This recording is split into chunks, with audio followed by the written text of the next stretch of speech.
Mesdames, Messieurs, j'ai clôturé il y a quelques instants à peine, en présence de la ministre des Outre-mer, Georges Paul-Angevin, que je veux remercier pour son implication, son engagement, le 12e comité des signataires de l'accord de Nouméa.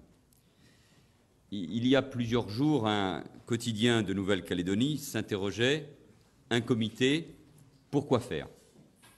La réponse, je crois, est simple et nous l'avons donnée ensemble: pour dialoguer et pour avancer. Et c'est exactement ce que nous avons fait. Et je tiens à en remercier très sincèrement l'ensemble des participants. Dialoguer, ce n'est jamais perdre son temps et c'est jamais une preuve de faiblesse. Les différents partenaires ont échangé dans le respect des idées de chacun, parfois de manière vive, passionnée, avec conviction toujours, et traduisant ainsi une très grande maturité démocratique. Et cette très grande maturité démocratique, nous devons la préserver en permanence. Le comité des signataires est d'abord l'instance où s'expriment les accords, les désaccords, les propositions, de manière pacifiée. C'est par le dialogue que les Calédoniens ont avancé au cours de ces dernières années, et c'est par le dialogue qu'ils avanceront et qu'ils construiront leur avenir. Je regrette bien sûr que l'un des partenaires, l'Union calédonienne, ait décidé de ne pas participer au comité des signataires, à cette rencontre. Ce parti, un des plus anciens de Nouvelle-Calédonie, le parti de Jean-Marie Djibaou, a joué un rôle historique dans la construction du destin commun et l'élaboration des accords de Matignon puis de Nouméa. Il a donc toute sa place, comme tous les autres, à la table des discussions à venir. Et je tiens à redire ici que mon gouvernement sera toujours ouvert au dialogue et je veux faire preuve d'optimisme. Dans ce dialogue, l'État joue un rôle majeur. En tant que partenaire des accords, et je veux le souligner une nouvelle fois, je l'ai fait bien sûr ce matin, il doit demeurer neutre et impartial. Ça ne veut pas dire qu'il est distant, ça ne veut pas dire qu'il se désintéresse de l'avenir de la Nouvelle-Calédonie. Mais l'État, et donc le gouvernement, et donc le Premier ministre, doivent rester neutres parce que c'est le meilleur moyen et de respecter les accords et de favoriser l'avenir. En effet, la question de l'accession de la Nouvelle-Calédonie à la pleine souveraineté relèvera des seuls citoyens calédoniens. La responsabilité de l'État, c'est donc de garantir que ce choix se déroulera de manière transparente et incontestable. J'ai déjà eu l'occasion de le dire à l'Assemblée nationale cette semaine même, la Nouvelle-Calédonie ne doit pas être un sujet d'affrontement partisan. Depuis 1988, tous les présidents de la République et tous les gouvernements, au-delà des alternances politiques, ont réaffirmé une même ligne, celle du libre choix des Calédoniens. Il faut saluer cette continuité qui n'est pas toujours dans nos habitudes politiques. Et c'est pour cela qu'il est très important de préserver le débat, la discussion sur l'avenir de la Nouvelle-Calédonie, de nos propres échéances nationales. Je veux parler, bien sûr, de l'élection présidentielle et des élections législatives de 2017. Je ne doute pas que cette question pourra être abordée dans ce débat. Mais au nom même de cette ligne et de cet état d'esprit que nous connaissons maintenant depuis 1988, il est tout à fait essentiel que nous puissions préserver le débat sur l'avenir de la Nouvelle-Calédonie des débats en France. C'est pourquoi j'ai souhaité, dès mes premiers contacts avec les personnalités politique calédonienne, que les députés et sénateurs de la majorité et de l'opposition soient étroitement associés aux travaux sur l'avenir institutionnel de la Nouvelle-Calédonie. C'est une demande très forte de l'ensemble des participants, comité des signataires de l'accord de Nouméa. C'est une demande forte aussi des parlementaires qui représentent la Nouvelle-Calédonie à l'Assemblée nationale comme au Sénat. C'est une demande des députés, des sénateurs eux-mêmes. Il y a eu encore cette année des missions des deux commissions des lois de l'Assemblée et du Sénat, et c'est le meilleur moyen, encore une fois, de bien préparer l'avenir. J'ai proposé aussi la mise en place d'un comité d'experts pour épauler la mission Chrisnart et Merle. Je veux remercier de ce point de vue-là messieurs Chrisnart et Merle pour le travail effectué. Ils connaissent bien ces dossiers, ils ont joué un rôle important dans les accords, ils sont reconnus. Composé de personnalités issues d'horizons très différents, ce comité d'experts aura vocation à participer aux réflexions sur l'avenir institutionnel qui seront pilotées par le haut-commissaire de la République, et différents participants pourront bien évidemment demander tel ou tel élément d'expertise à ce comité. Pour qu'un dialogue soit fructueux, il l'a été aujourd'hui, il faut qu'il s'inscrive dans un cadre précis. Les discussions que nous avons eues aujourd'hui résultent d'un processus engagé il y a plus de 25 ans maintenant. Ce qui est en jeu en Nouvelle-Calédonie, c'est de réussir ce que Michel Rocard avait défini en août 1988 à la mairie de Nouméa comme une entreprise, je le cite, sans précédent historique de décolonisation dans le cadre des institutions de la République. Les accords de Matignon de 1988 avaient posé les bases de cette démarche grâce à un rééquilibrage politique, économique et social entre les communautés et la réaffirmation du droit à l'autodétermination des Calédoniens. L'accord de Nouméa, 10 ans plus tard, sous l'égide de Lionel Jospin, a prolongé et amplifié ces accords en reconnaissant la place singulière du peuple kanak, en établissant une citoyenneté calédonienne et en organisant de manière progressive le transfert de certaines compétences à la Nouvelle-Calédonie. À présent, nous sommes engagés dans la dernière étape de ce processus. Le temps a passé, il nous reste encore un peu de temps, mais il en reste forcément moins qu'avant. Et je crois que chacun est conscient qu'il faut désormais avancer de manière concrète. Car, quelle que soit la réponse que les Calédoniens apporteront à la consultation prévue à l'article 77 de la Constitution, c'est cette réponse qui déterminera les liens qui existeront entre la France et la Nouvelle-Calédonie. Voilà pourquoi nous devons tout mettre en œuvre pour que la légitimité du résultat de cette consultation ne puisse être contestée. C'est le sens des dispositions électorales proposées à ce comité des signataires. Et chacun est conscient que, d'ici là, nous avons du travail, mais que les questions devront être claires pour que l'avenir puisse être décidé de la manière la plus transparente possible. Les discussions que nous avons eues ont notamment permis des avancées réelles sur la question des listes électorales. À ce sujet, le gouvernement a proposé aux partenaires que d'ici la fin de l'année, un projet de loi organique soit déposé. Il doit permettre qu'un maximum de citoyens calédoniens soient inscrits automatiquement. Ce texte de loi, ce projet de loi organique fera évidemment l'objet, comme c'est prévu, d'une consultation particulièrement serrée avec les instances de la Nouvelle-Calédonie. Sur les commissions administratives, l'État a proposé l'ajout d'un second magistrat afin de renforcer l'impartialité et la compétence juridique de ces instances chargées d'élaborer la liste électorale spéciale. Il a également proposé une méthode d'harmonisation de leur doctrine.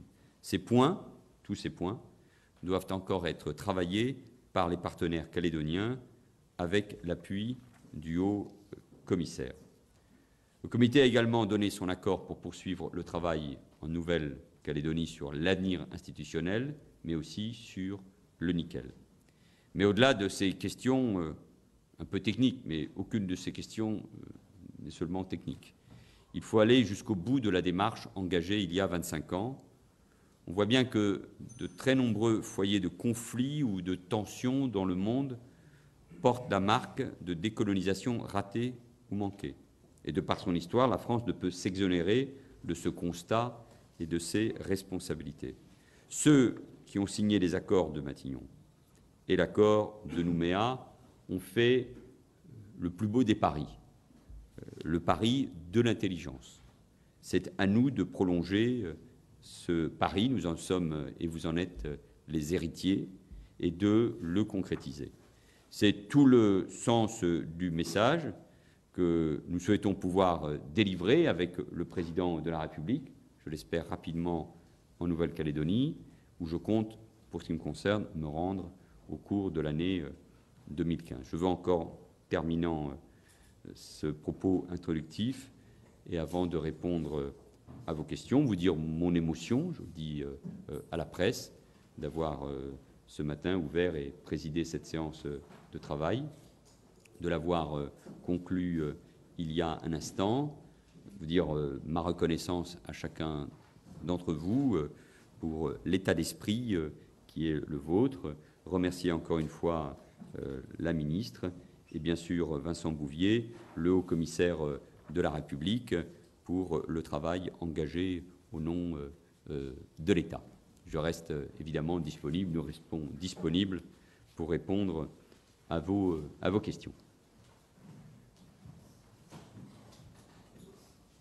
Monsieur le Premier ministre, bonjour. Nathalie Delay pour Nouvelle-Calédonie Première.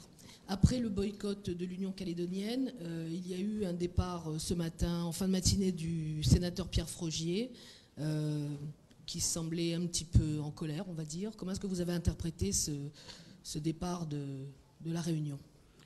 D'abord, j'ai déjà eu l'occasion de vous le dire.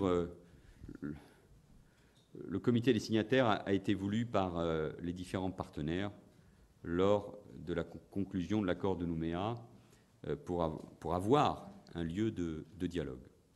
Et ce lieu de dialogue peut se faire ici comme il peut avoir lieu en Nouvelle-Calédonie. C'est une des propositions aussi de ce rendez-vous, et ça peut être d'ailleurs l'occasion pour moi de me rendre en Nouvelle-Calédonie. Nous préciserons tout ça. Au comité des signataires, je le disais il y a un instant, on peut exprimer des accords et marquer des désaccords. Je regrette la décision de l'Union calédonienne, même si ce n'est pas une première, et nous serons toujours ouverts, disponibles avec Georges Paul-Langevin pour poursuivre ce dialogue. Et c'est important que tout le monde soit autour de la table. Le sénateur Pierre Frogier était là ce matin, il a exprimé ce qu'il avait à dire, il l'a fait à sa manière, avec franchise, comme chacun. Il a la légitimité pour le faire, mais il a en même temps aussi exprimé de l'optimisme. Et de toute façon, tous les acteurs de la vie publique de la Nouvelle-Calédonie sont tous comptables de l'avenir de ce beau territoire. Et donc, chacun doit pleinement assumer ses responsabilités. Je ne doute pas, c'est ce que fait évidemment sa formation politique, je ne doute pas un seul instant que ça sera son cas. Il est sénateur, il est parlementaire, et donc c'est ainsi que nous continuerons. Je pense que c'était l'occasion pour lui d'affirmer un certain nombre de choses. J'espère, en tout cas c'est ce que je continuerai à faire, de l'avoir rassuré sur la méthode, sur le travail, sur l'agenda qui est devant nous. Nous avons besoin, pour réussir, de tout le monde. Oui, bonjour, Sophie Lottier pour l'agence France Presse. Vous nous parlez d'une proposition de projet de loi organique sur des sujets qui restent encore à travailler. Vous dites aussi que la question de l'avenir institutionnel et du nickel seront encore à discuter. Il n'y a visiblement pas eu de point de convergence. C'est un relevé de conclusion qui risque d'être un petit peu maigre. Est-ce que c'est un comité en demi-teinte finalement? Non, je veux vous ôter, si je puis, cette idée. C'était important d'abord de tenir ce rendez-vous, alors que nous entrons dans la dernière phase et qu'il nous faudra réussir, vous avez raison, les différentes étapes qui sont devant nous. Comme je l'ai indiqué dans mon intervention préalable, les discussions ont permis un débat approfondi sur la question des listes électorales et des commissions administratives. Sur les listes électorales, le gouvernement disposera, comme je vous l'ai indiqué, vous venez de le rappeler, d'ici la fin de l'année, un projet de loi organique afin de permettre, je me répète, au maximum de citoyens calédoniens d'être inscrits automatiquement. Le Congrès sera évidemment consulté, mais là, nous donnons un élément précis en termes de date. Il nous reste encore un peu de travail à faire, peu ou beaucoup, mais en tout cas, il nous reste du travail à faire. Et sur la question du nickel, il faudra avancer en Nouvelle-Calédonie avec le haut commissaire, mais je n'ai pas assisté à cette partie, n'a pas été la plus longue, mais je ne doute pas que là aussi, nous pourrons avancer, parce que c'est un des éléments importants de la solidarité, des équilibres, et évidemment de l'avenir économique et de l'avenir tout court de la Nouvelle-Calédonie. Et donc, je pense que c'est une réunion importante, parce qu'elle s'est tenue, parce que chacun est conscient de la nécessité de réussir et de répondre à toute une série de questions que nous nous sommes posées, notamment sur l'avenir institutionnel. Ces questions, vous les connaissez, elles sont inscrites dans l'accord même de Nouméa, et c'est sur notre capacité à répondre progressivement et précisément à ces questions que nous éclairons la Nouvelle-Calédonie pour préparer son avenir. Et c'est ça qui me paraît être aujourd'hui essentiel. Et c'est pour ça que ça a été une bonne journée, et une journée surtout utile pour la Nouvelle-Calédonie. Elisabeth Noir, Radio Rythme Bleu. Monsieur le Premier ministre, vous avez proposé la mise en place de comités d'experts. Quel sera exactement leur rôle? Qui seront ces experts? Et comment est-ce que ça va s'articuler avec la mission d'Alain Christnart et de Jean-François Merle, qui était, elle, une mission d'écoute et de conseil? Est-ce que ces experts auront un rôle d'écoute et de conseil ou de discussion, de négociation? Alain Christnart et Jean-François Merle ont été choisis, je l'ai dit, pour leurs compétences et leur profonde connaissance de la Nouvelle-Calédonie. Ils ont été des acteurs des étapes essentielles de 1998 et de 1998. Dès mon arrivée à Matignon, je l'ai souligné il y a un instant, j'ai indiqué que je ne souhaitais pas faire de la Nouvelle-Calédonie un enjeu de politique intérieure. Compte tenu de la complexité des questions que nous aurons à résoudre, il nous faut donc mobiliser toutes les intelligences. Le rapport Courcial-Soukramanien a permis déjà de balayer le champ des possibles, et nous l'avons évoqué ce matin. C'est pourquoi j'ai souhaité en effet la création d'un comité d'experts qui sera bientôt connu, de quelques personnalités au parcours divers et qui épauleront cette mission. Et ces personnalités au parcours, aux horizons politiques et professionnels très différents, mais aux compétences reconnues, sera en effet un appui pour le haut-commissaire et un appui pour les acteurs politiques et les élus de la Nouvelle-Calédonie. Et il faut l'entendre ainsi. Sur la base du rapport Courcial-Soukramanien, il y a beaucoup de questions qui sont posées. D'ailleurs, ces deux derniers pourront être aussi, bien sûr, toujours consultés. Il faut prendre le temps. Je dis que nous avions moins de temps qu'avant, mais nous avons encore un peu de temps devant nous pour, de manière posée, précise, en nous appuyant sur ces différents experts, avancer sur l'avenir institutionnel. Radio. Les transferts de compétences étaient également l'un des points à l'ordre du jour. Qu'en est-il? On attendait notamment la présentation d'un rapport de la commission interministérielle. Est-ce qu'on a pu aller plus loin que le constat? Non, vous savez que le souhait de nouveaux transferts, c'est effectivement l'une des questions, se trouve dans les mains du Congrès de la Nouvelle-Calédonie. L'État doit simplement se mettre en situation de pouvoir réaliser ces transferts, si cela lui est demandé. Ces sujets ont été aussi discutés à l'occasion de la visite du déplacement de Mme Georges Paul-Langevin en Nouvelle-Calédonie en juillet dernier. L'État a donc un travail à poursuivre pour bien préciser le périmètre de ces transferts de compétences, mais je le répète, politiquement, ce n'est pas une décision qui revient à l'État, même si je suis conscient que, par exemple, sur les nouveaux transferts, en matière de communication audiovisuelle, d'enseignement supérieur, de règles applicables aux communes et aux provinces, il y a un travail à faire, mais je pense que là-dessus aussi nous pourrons avancer. Pas d'autres questions? Parfait. Écoutez, je pense que les participants à cette réunion auront eux aussi à répondre à vos questions si ce n'est déjà pas fait. Et je remercie la presse d'avoir été patiente et d'avoir suivi cette rencontre.